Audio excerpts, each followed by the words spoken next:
ঈদের টানা ছুটিতে ঢাকার ফাঁকা রাজপথ দাপিয়ে বেড়াচ্ছে ব্যাটারি চালিত অটোরিকশা।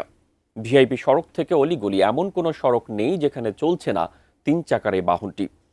একে তো এসব অটোরিকশাগুলোর কোনো নিবন্ধন নেই, তার উপর তাদের নিয়ন্ত্রণহীন চলাচলে দুর্ঘটনার আশঙ্কাও বাড়ছে। রাজধানীর প্রধান সড়কগুলোতে তাদের অবাধ চলাচলে ক্ষুব্ধ অন্য যানবাহনের চালকরাও। তবে এসব অভিযোগ নিয়ে কোনো মন্তব্য নেই সড়কে দায়িত্বরতদের। 40 লক্ষ, আমি এদেরকে বলি বাংলার টেসলা। বিগত আওয়ামী সরকারের সাবেক এমপি নসরুল হামিদ বিপু জাতীয় সংসদে প্রশ্নোত্তরে ব্যাটারি চালিত রিকশাকে বাংলার টেসলা বলে আখ্যা দিয়েছিলেন।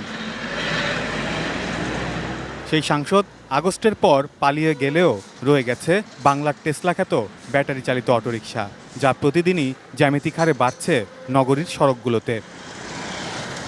লম্বা ছুটিতে ঈদের আগের দিন থেকেই রাজধানীর বেশিরভাগ সড়ক এখন ফাঁকা, আর এই সুযোগে ঢাকার প্রধান সড়কেও দাপিয়ে বেড়াচ্ছে ব্যাটারি চালিত অটোরিকশা। স্বল্প দূরত্বের কোথাও যেতে নগরবাসীও বেছে নিচ্ছেন ঝুঁকিপূর্ণ এই বাহনটি।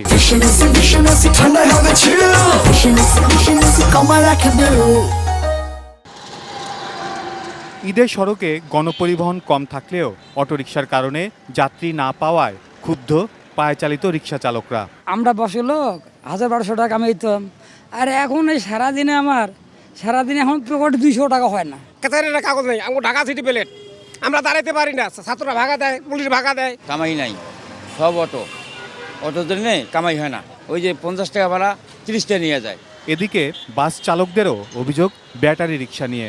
বলেন, নিয়মনীতির তোয়াক্কা না করায় প্রধান সড়কে বাস চালাতে হিমশিম খেতে হচ্ছে তাদের। বাড়ছে দুর্ঘটনার শঙ্কাও।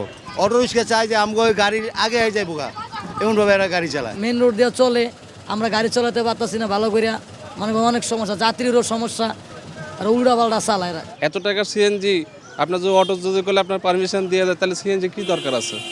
তাহলে অটোই সবাই নামে দেখ, সিএনজি বাতিল করে দেখ। একটা লাইসেন্স করতে আমার ঘরে টাকা লাগে 15-20 হাজার টাকা, ওদের ঘরে তো লাইসেন্সও নেই। সকালে বেরোছি আমি 700 টাকা মারছি, আমার মাহাজন দেওয়া নাকি 700 টাকা, গ্যাস আছে 200 টাকা, আমার খরচ আছে 350 টাকা, ফ্যামিলি বাদ। এখন হলে আমাদের চালান বাদ দেওয়া নাকবে না, অটোই চালান নেই, এটা বাদ দিয়ে ফিরে আবার অটোই চালান নেই। তবে এসব অভিযোগ নিয়ে কোনো মন্তব্য পাওয়া যায়নি সড়কের দায়িত্বরত ট্রাফিক পুলিশদের। Saiful Jewel, ATN news, Dhaka.